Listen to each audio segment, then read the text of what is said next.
সরকারের পক্ষ থেকে আশ্বাস না পেলে প্রধানমন্ত্রী কার্যালয় অভিমুখে ভুখা মিছিল ও শান্তিপূর্ণ পদযাত্রা করার ঘোষণা দিয়েছে পিলখানা ট্র্যাজেডিতে চাকরিচ্যুত বিডিআর সদস্যরা। সকালে কেন্দ্রীয় শহীদ মিনারে বিডিআর কল্যাণ পরিষদের সভাপতি ফাজল আলম এই ঘোষণা দেন। এ সময় তিনি চাকরিতে পুনর্বহাল, পূর্ণ সুযোগ সুবিধা সহ ক্ষতিপূরণ দেয়া ও নিরপরাধ বিডিআর সদস্যদের অবিলম্বে মুক্তির দাবি জানান। প্রকৃত খুনিদের দৃষ্টান্তমূলক শাস্তি নিশ্চিত করার দাবিও জানানো হয়। তাদের অভিযোগ, সরকারের কাছে বিভিন্ন সময়ে স্মারকলিপি ও দাবি উপস্থাপন করলেও এখন পর্যন্ত দৃশ্যমান কোনো অগ্রগতি হয়নি। সমাবেশে চাকরিচ্যুত বিডিআর সদস্যরা তাদের দুঃখ দুর্দশার কথা তুলে ধরেন।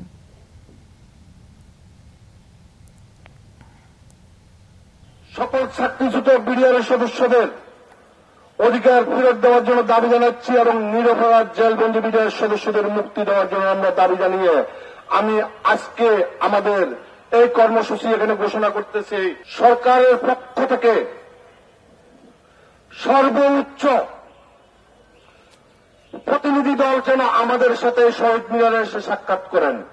আর যদি না আসেন, আমরা ঠিক দিনের 1টার সময় বাংলাদেশের মাননীয় প্রধানমন্ত্রীর রাষ্ট্রীয় কার্যালয়ের অভিমুখে আমরা শান্তিপূর্ণ পদযাত্রা করব নিজেদের অধিকার আদায়ের জন্য।